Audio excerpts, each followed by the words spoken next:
1651 റെയിംസിലാണ് John Baptist de la സെല്ലെ ജനിച്ചത്. വിശുദ്ധന് 16 വയസ്സുള്ളപ്പോൾ അദ്ദേഹം ആ നാട്ടിലെ കത്തീഡ്രലിലെ ചാപ്റ്റർ അംഗമായിരുന്നു. 1678 വിശുദ്ധൻ പൗരോഹിത്യ പട്ടം സ്വീകരിച്ചു. പട്ടം സ്വീകരിച്ച ഉടനെ തന്നെ അദ്ദേഹം പെൺകുട്ടികൾ മാത്രം പഠിക്കുന്ന വിദ്യാലയത്തിന്റെ അധികാരിയായി നിയമിതനായി. 1679 വിശുദ്ധൻ അഡ്രിയാൻ നെയിൽ എന്ന പേരായ ഒരു ആത്മാവിനെ കണ്ടുമുട്ടി. അദ്ദേഹം ആൺകുട്ടികൾക്ക് വേണ്ടി ഒരു സ്കൂൾ തുടങ്ങുവാനായി ആഗ്രഹിക്കുന്ന കാര്യം വിശുദ്ധനെ അറിയിച്ചു. അതേ തുടർന്ന് അദ്ദേഹം 2 സ്കൂളുകൾ ആരംഭിച്ചു. വിദ്യാഭ്യാസ രംഗത്തെ പ്രവർത്തനം വിശുദ്ധന് വളരെയേറെ ഇഷ്ടമായിരുന്നു.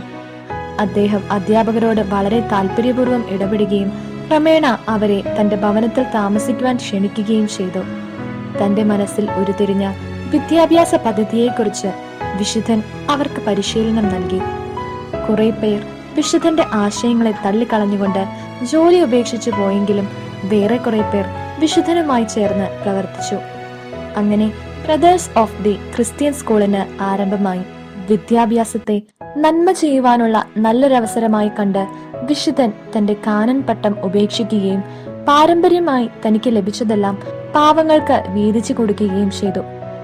വിശുദ്ധൻ തന്റെ അധ്യാപകരെ മതപരമായ ഒരു ആത്മീയ സമൂഹമായി രൂപാന്തരപ്പെടുത്തി. വളരെ പെട്ടെന്ന് തന്നെ അദ്ദേഹത്തിന്റെ സ്കൂളിൽ നിന്നും നിരവധി ആൺകുട്ടികൾ ബ്രദേഴ്സിൽ പ്രവേശനം ആവശ്യപ്പെട്ടു തുടങ്ങി. അതിനാൽ വിശുദ്ധൻ അവരെ ആത്മീയ അധ്യാപകരാക്കുവാനുള്ള പരിശീലനം നൽകുന്നതിനായി ഒരു ജൂനിയർ പരിശീലന കേന്ദ്രവും സ്ഥാപിച്ചു.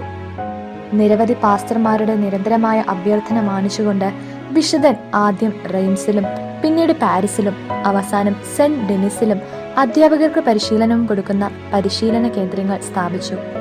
വിദ്യാഭ്യാസ രംഗത്ത് താൻ പുതിയൊരു സമ്പ്രദായത്തിന് അടിത്തറയിടുകയാണെന്ന യാഥാർത്ഥ്യം മനസ്സിലാക്കിയ വിശുദ്ധൻ തന്റെ വിദ്യാഭ്യാസ രീതിയെക്കുറിച്ച് നിരവധി ഗ്രന്ഥങ്ങൾ രചിച്ചു. മാത്രമല്ല, കൈത്തൊഴിലുകാർക്ക് വേണ്ട പരിശീലനം നൽകുന്നതിനായും വിശുദ്ധൻ വിദ്യാലയങ്ങൾ സ്ഥാപിച്ചു. ഇംഗ്ലണ്ടിലെ രാജാവായ ജെയിംസിന്റെ അപേക്ഷ പ്രകാരം കുലീന വർഗത്തിലുള്ളവർക്ക് വരെ വിശുദ്ധൻ വിദ്യാലയം സ്ഥാപിച്ചു. അസാധാരണമായ ബുദ്ധിവൈഭവത്തോടു കൂടി മുന്നോട്ടു പോയ വിശുദ്ധൻ എല്ലാവർക്കും പ്രിയപ്പെട്ടവനായിരുന്നു.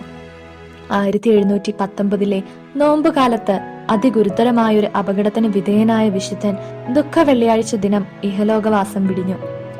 1900 ലിയോ 13 പാപ്പ ജോൺ ബാപ്റ്റിസ്റ്റ് ഡി ലാ സെല്ലയെ വിശുദ്ധനായി പ്രഖ്യാപിച്ചു. തുടർന്ന് പിയൂസ് 12 പാപ്പ വിശുദ്ധനെ സ്കൂൾ അധ്യാപകരുടെ മധ്യസ്ഥനായി പ്രഖ്യാപിക്കുകയും ചെയ്തു.